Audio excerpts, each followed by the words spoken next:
Welcome back to BeFM Drama, where we turn great works of English literature into gripping radio. I'm your host, Joshua Cornwell, and today we're bringing you part 2 in our 3-part adaptation of The Signalman, the first of 2 ghost stories by the famed early Victorian writer Charles Dickens. In this episode, a curious stranger has come down into a steep, narrow railway cutting to speak with the signalman who works there, helping to direct train traffic on the line.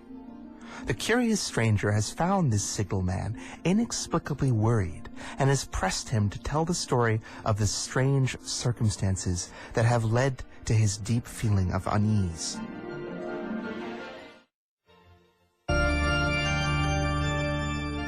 The moment that the signalman told me that he was troubled, it became clear from his face that he would take the words back if he could.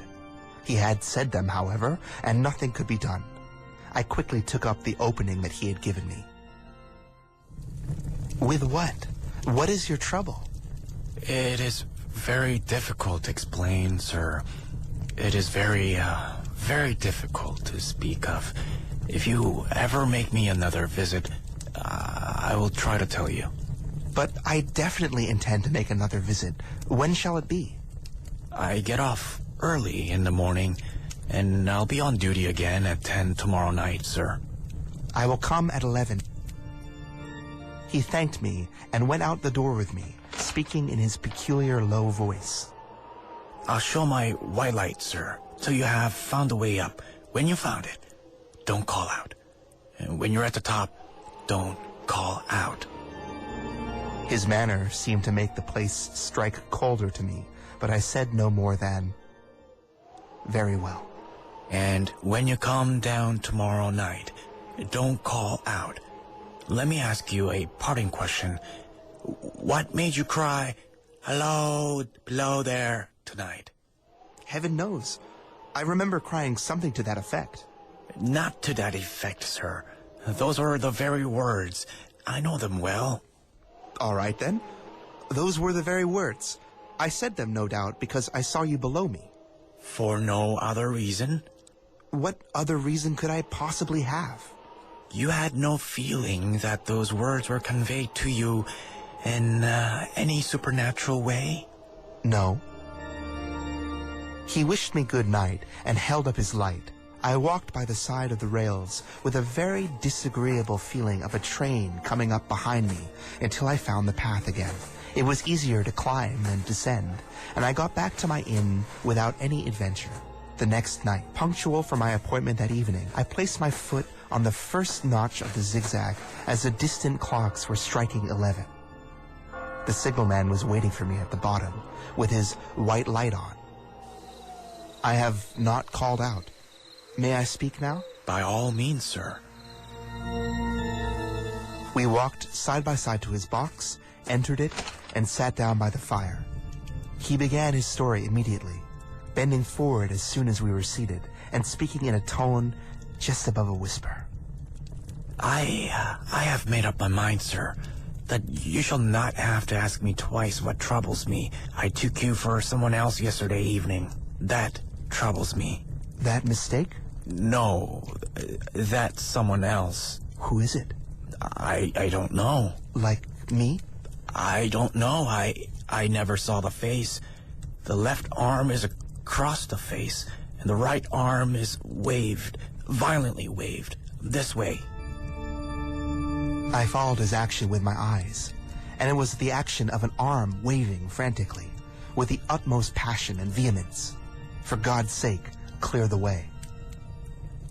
One moonlit night, I was sitting here when I heard a voice cry, "Hello, below there." I started up, looked from that door, and saw this someone else standing by the red light near the tunnel, waving as I just now showed you. The voice seemed hoarse with shouting, and it cried, "Look out, look out." And then again, "Hello, below there, look out." I picked up my lamp, turned it on red, and ran towards the figure calling, "What's wrong? What has happened? Where?" I stood just outside the blackness of the tunnel. I advanced so close to it that I wondered why it kept the sleeve across its eyes. I ran right up to it and had my hand stretched out to pull the sleeve away when it was gone. Into the tunnel? No, I ran on into the tunnel, 500 yards.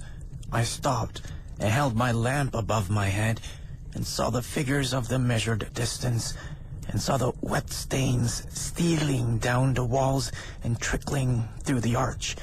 I ran out again faster than I had run in, for a mortal fear of the place overcame me, and I looked all around the red light with my own red light. I telegraphed both ways.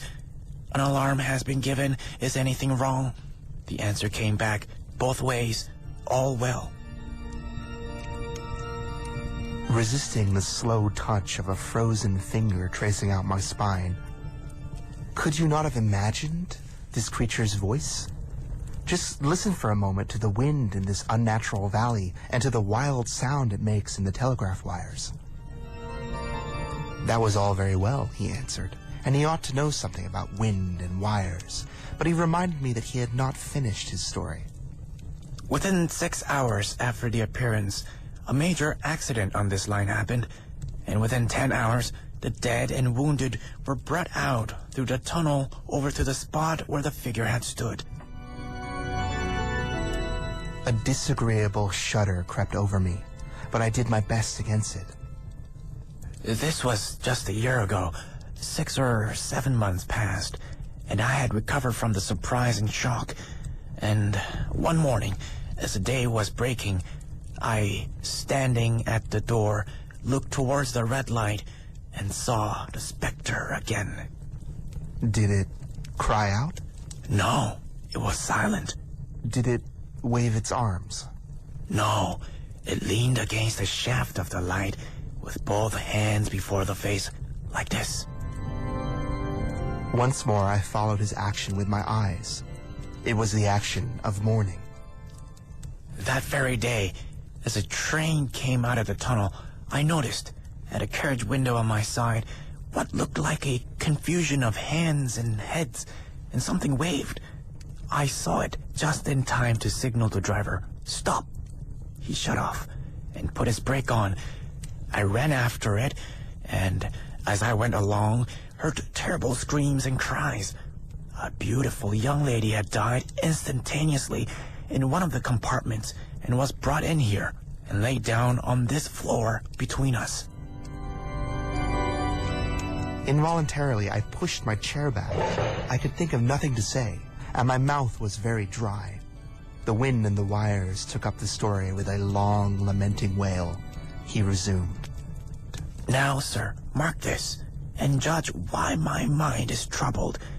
The specter came back a week ago. It has been there now and again by fits and starts. What does it seem to do? He repeated, that gesture meaning, for God's sake, clear the way. I have no peace or rest of it. It calls to me for many minutes together in an agonized manner. Below there, look out, look out. It stands waving to me. It rings my little bell. Did it ring your bell yesterday evening when I was here, and you went to the door? Twice. Why, see how your imagination misleads you. My eyes were on the bell, and my ears were open to the bell, and I am a living man. It did not ring at those times. No, nor at any other time, except when it was rung in the natural course of physical things by the station communicating with you. I have never made a mistake as to that yet, sir. I have never confused the spectre's ring with the man's. The ghost's ring is a strange vibration in the bell that comes from nothing else. And I have not told you that the bell stirs to the eye. I'm not surprised that you failed to hear it, but I heard it. And did the specter seem to be there when you looked out? It was there. Both times? Both times. Will you come to the door with me and look for it now?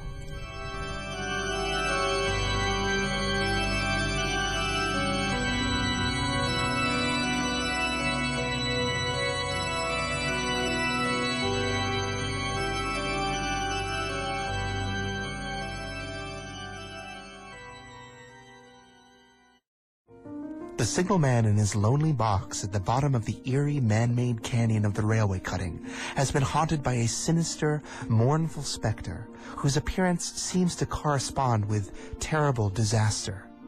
Our narrator remains skeptical, but even he cannot keep the tinge of dread from his heart. What will the two men find when they venture out onto the rails, and what might the ghost's new appearance portend this time? Find out tomorrow evening in the final installment of The Signalman here on BeFM Drama.